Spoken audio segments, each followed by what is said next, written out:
All right, we're back and we're working on the Subaru again. We just finished pushing out those lower bushings out of the lateral links that connect to the knuckle through that bolt. And now we are moving on to the trailing arm bushing, which connects to the knuckle down at the bottom there. That lower bushing is actually a pretty easy one to get out. It pushes out pretty nicely. Again, this is one that has the metal inner sleeve and is rubber around the outside, which makes them a lot more friendly to removing.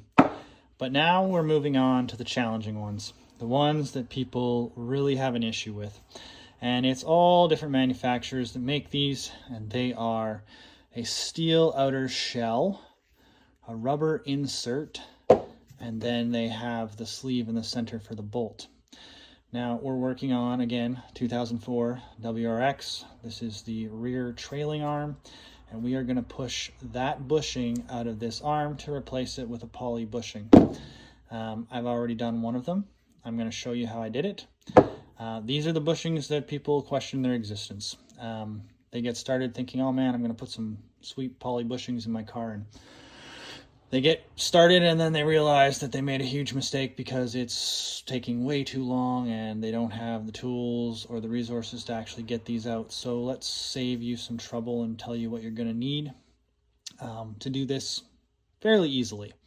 It doesn't always go your way, and sometimes even if you have the right tools, it will not go the way you want. But a lot of people, what they do is if they don't have a press or they attack it wrong, they end up having to cut out this inner rubber around the bushing. I've seen people do it with drill bits, die grinders, Dremels, or torches. Some people will take a torch and they will melt out that inner rubber. It stinks to the high heaven. You do not want to be breathing all that crap. If you can avoid doing it that way, do. So we're going to try and press this out with as little drama as possible. And ultimately that comes to finding an appropriately sized, again, pressing piece that we can use, or punch that we can use to try and push this race through.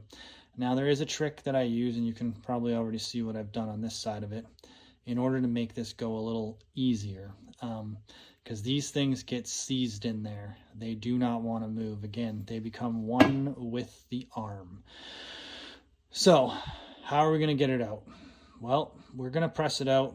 We're going to prep it the way you see here in a vise with a chisel and hammer. We're going to use a little PB blaster, and then we're going to put it on the press, and we are going to push this thing through. So this is hopefully going to be a little shorter than the other video I just made because I talked about a lot of other things along the way. This one, we're just going to try and push this out and get to completing this suspension bushing upgrade on the WRX that we're working on. Okay, so we're going to take this trailing arm, we're going to move to the vise, and we are going to do the next operation to getting that bushing out of the trailing arm. All right, let's move over there now. All right, we've moved over to the vise. We have the trailing arm secured. We are fighting it on our terms, on our territory, not on the car. Always try and bring the piece to you where you have the most control and you can work on it the easiest. That's setting yourself up for success. So we're going to take a knife or a screwdriver and clean out around that boundary between where the outer portion of that bushing, the metal casing, and the inner portion of the metal of the trailing arm is, just to allow us to use a punch to punch it in a little bit. Now, that's a technique that I use, and we're going to talk about it in a second. If you had an absolutely perfectly sized pressing tool that you could put over here that was a slightly smaller diameter and fit here perfectly, then you could give it a shot. But often, even with that, I don't find it always works perfectly because it's such a tight tolerance that often it'll be slightly ajar, or when it's going through it might be ajar, and you're going to gouge that housing, you're going to gouge the top part of it, and sometimes it requires so much force to push just to get it started. That initial push, often it sounds like something blows up when it lets loose, and it just moves just a little bit. But in order to help us get this thing moving, what I like to do is I like to take a punch, and I like to punch in the metal casing of that bushing.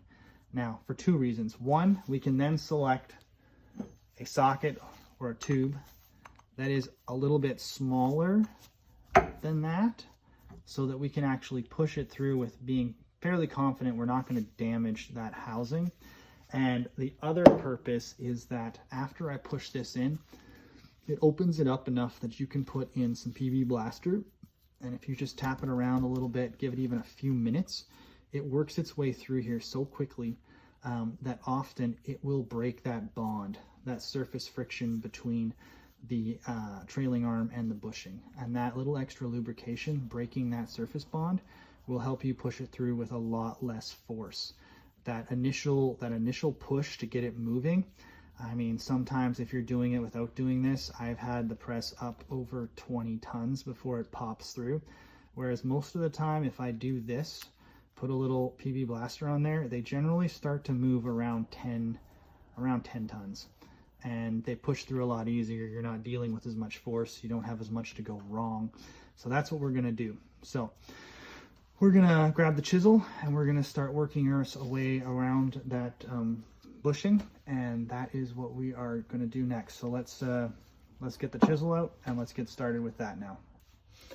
Okay, now we're gonna get going with the chisel, and just get yourself a chisel and a hammer, and all you got to do is put it right in there. You're just going to catch the edge. You're just going to work your way around the bushing, and you're going to knock it in.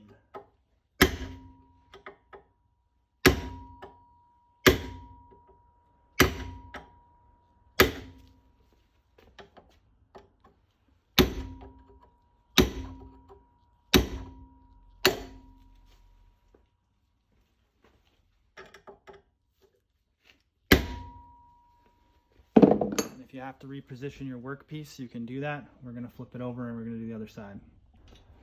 All right, so after we've worked our way around that entire race, which I didn't show you the whole thing, probably take you a couple minutes. After you get around once, I often take some PB Blaster and put it in between there, and then I'll go around a second time, just so that that jarring motion will help it penetrate down in between the two surfaces and hopefully break it loose.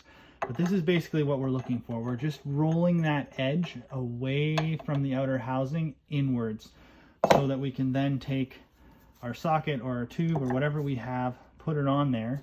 It's got a pretty good distance between the edges, so we're not going to damage this top race portion, which a lot of times when people try to start pushing these through, it'll be off to the side or ajar just a little bit, and you'll grab the edge of that outer housing and you'll put a big gouge in it. So we don't want to do that.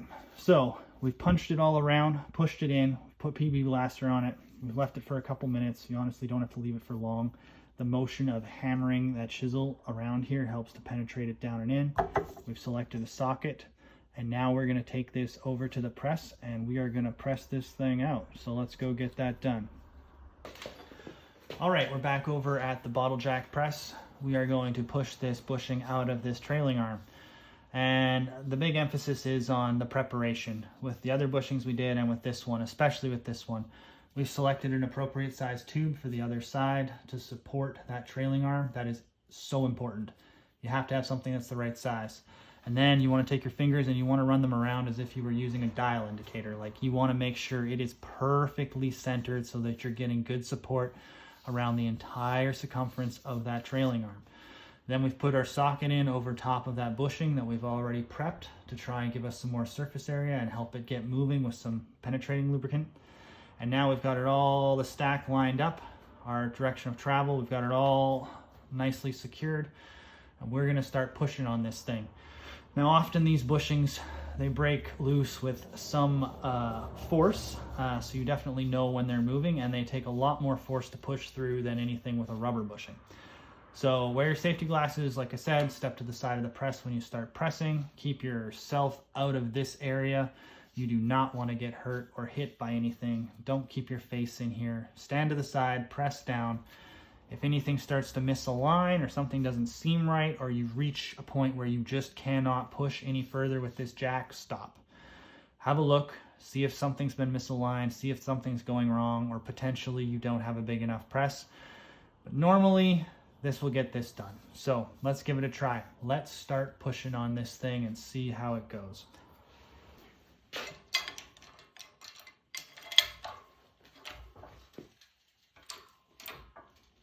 So we're going to start applying force. There you go, that's what I was talking about. That's the first pop.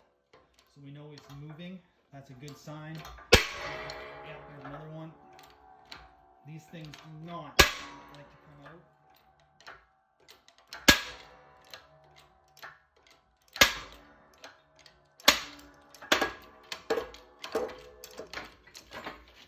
There we go. And that's how you do it without any trauma. We have that loose, so we're just going to loosen off our bottle jack. And then we're going to pull out the socket, pull out the trailing arm. You can see it's pressed right through, and the other part has pressed into there. Okay, let's take it back to the bench and just discuss some final things, and that's that. All right, there we go. We are back on the bench. And I know what you're thinking. If you've never done this before, man, that looked easy. And I know that even if you're someone who has done this before, you're thinking, man, that looked easy. It's not often that easy. And people go about this fighting it in the wrong place, fighting it with the wrong tools, and mostly just frustrating themselves by not setting themselves up for success. And you say, oh, well, you had all the right tools. You had everything you needed to do this properly. You can have all the right tools and not have the same success that I had. And the tools themselves, again, that's a cheap bottle jack press. You only need a cheap one for most of the things you're going to do. You're going to use that tool all the time if you work on any sort of cars or trucks. It's a handy tool to have. Cheap bottle jack press, hammer, chisel, knife, tube, socket, and don't forget the PB blaster. And that's literally all we used. We just used them in a very effective way to do the job that we needed to get done. And essentially, it is all about prep. And the older you get in life, the more you realize that no matter what task you take on, preparation is the key to success. If you want to fail at something, just wing it. Sometimes you get it right, sometimes you get it wrong. You're always going to learn something. But preparation will really set you up for success. So we've taken this bushing, we've prepped it by punching in that upper lip, giving us a nice surface to put our socket on. We have the tube that we're going to press right through. This tube is also just the right size for that trailing arm. Again, we've prepped it. We want to make sure that surface is perfect. We want to make sure it's supported all the way around. We want to make sure it's all lined up, and we want to use the force that we have and direct it straight through there. We don't want it misaligned. We don't want it hitting the edge. We want to drive it right through the middle. And if you do all those things, you're going to be successful. So this will hopefully keep you from sitting on your driveway on a Sunday afternoon questioning your life choices after you're 7 hours into trying to push a bushing out. And I hope this helps. I hope you set yourself up for success. I hope you follow some of my tips and tricks. And I hope that you are able to get your ride back on the road again. And I appreciate you hanging out with me. All the best. Good luck.